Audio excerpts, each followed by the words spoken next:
You've taken wild animals and turned them into sad, imprisoned, hopeless, profit-making zombies. Driving through the wildlife park is a delight. Kids can enjoy to the max. Clear directions are given for the drive-through, and surprisingly, all visitors were very disciplined during my visit. It was an extremely hot day. They kept yelling at us to roll up the windows. For what? We had no AC. The windows were down 2 inches, not like the picture they post with the kids hanging out of the window. We figured they must have killer bees or something to get into our car. We will not return, as we cannot bear such stupidity. Perfect for the family. We went on a good day, not too hot. The animals were lovely, and we were lucky enough to see them during feeding time. The people who work there are disgusting and cruel for not advocating for the rights of these animals. It was an amazing experience seeing all the animals around with no barriers. You must try. Staff are so friendly. Well, great experience, but why is there so many non-Canadians? Why are the monkey butts infected?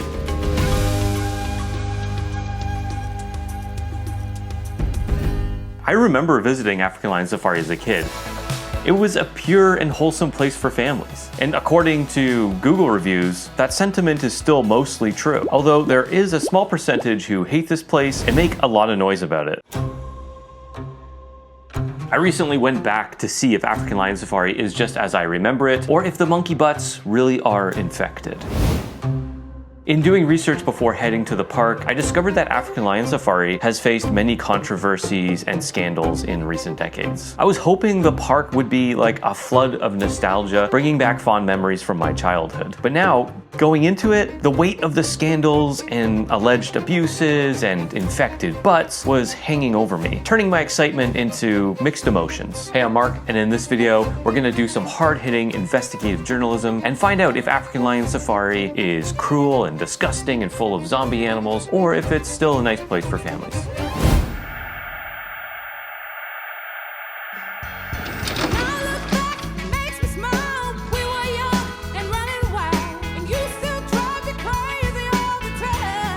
African Lion Safari was established in 1969, and this is right around the same time as Marineland. So there are some 1960s design elements of this park that feel very similar. The brown, the orange, and the yellow branding on the buildings give off a very retro vibe. The park's appearance makes me feel like the company is just hanging on and not really focused on any future growth. There didn't appear to be any renovations, construction, or expansion happening. And like Marineland, African Lion Safari has faced its own set of issues in recent years.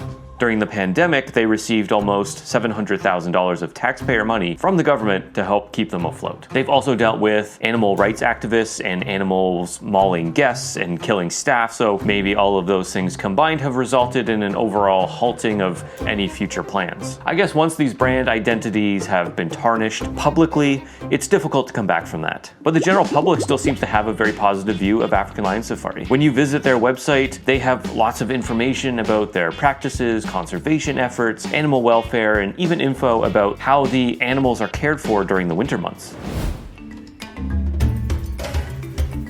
So African Lion Safari is divided into 2 sections. On the east side is the most famous section of the park, the game reserve. On the west side is everything else. But the park map doesn't represent an accurate scale of the park. As you can see here, the game reserve takes up the vast majority of the property, where animals can roam freely. Getting around the game reserves, you have a couple of options. You can take your own vehicle, but at your own risk. He's pissing on their car.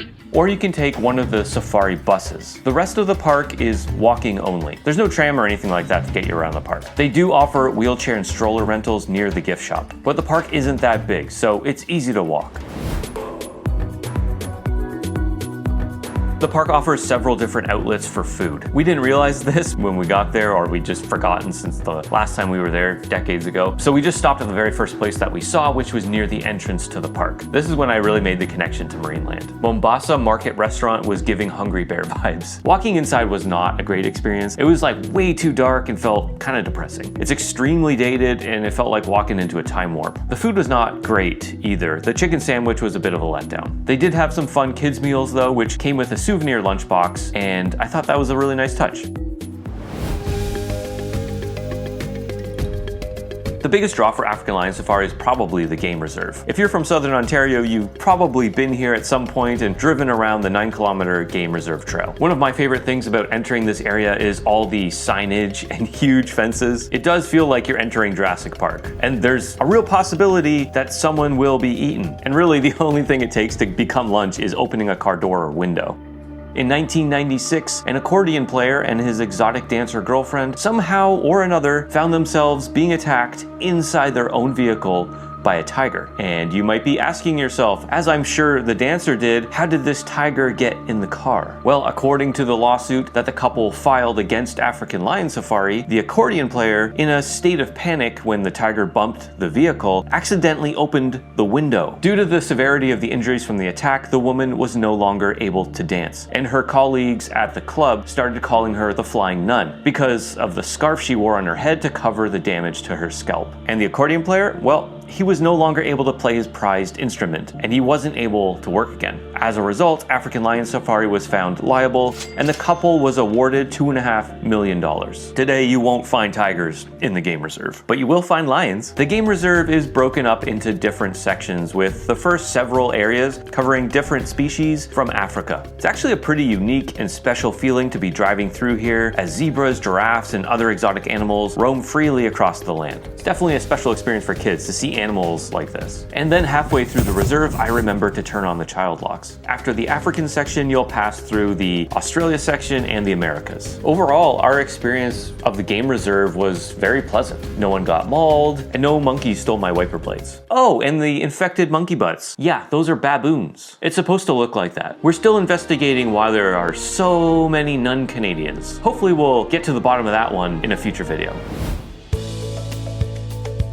After exiting the game reserve, you'll park your car and head through the pedestrian entrance. And this is where you'll find the rest of the attractions. Our game plan was to head all the way to the back and then slowly make our way to the front of the park, checking out all the attractions along the way. At the elephant lookout, we were greeted by 3 adult elephants and 1 calf. The park worker stationed here told us that this was a family and that the elephants all work together to raise the young. And it's African Lion Safari's elephants that have been at the center of a lot of controversies over the years. In 2021, the park was in the news because it was ranked as the worst zoo in North America for elephants. Apparently, Ontario overall has some very lax laws and regulations when it comes to zoos and animal welfare. The advocacy group that published the rankings said African Lion Safari and the zoos it does business with are like elephant trafficking cartels. That's pretty strong language. So essentially, African Lion Safari breeds elephants and has or was planning to sell some elephants to another zoo, and this other zoo was the second worst ranked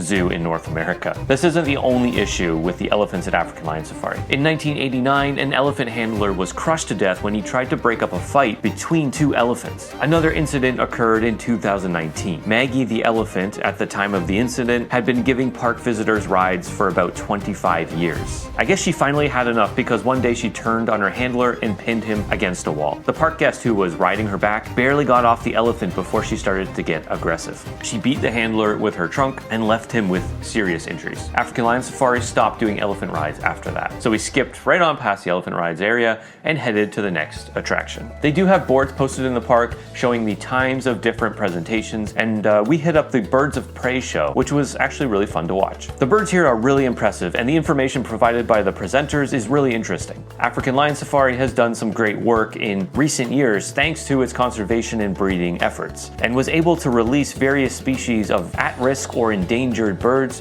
into their natural habitats across North America. In the same area as the Birds of Prey Theater is a petting zoo and some aviaries filled with some beautiful birds. Next up, the one you've all been waiting for. The stylin', profilin', wheelin' and dealin' son of a gun. It's the Nature Boy Scenic Railway.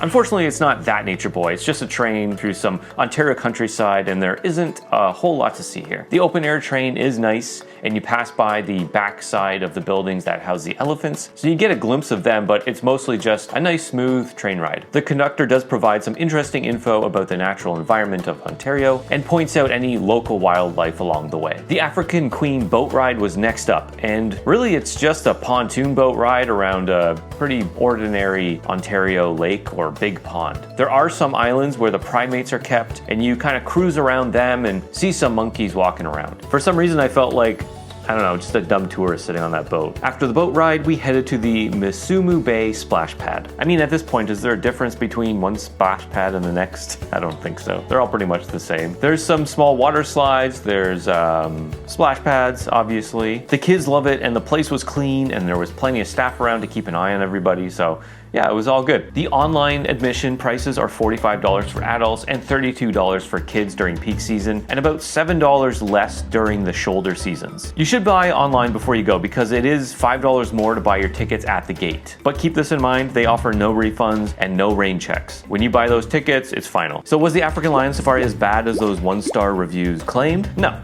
Definitely not. Would these animals be better off in a warmer climate, at a sanctuary, away from people? Yeah, perhaps. My hope is that African Lion Safari can correct whatever issues it has and continue towards more conservation efforts. Hey, if you enjoyed this video, check out this one next. Thanks for watching. I'll see you next time.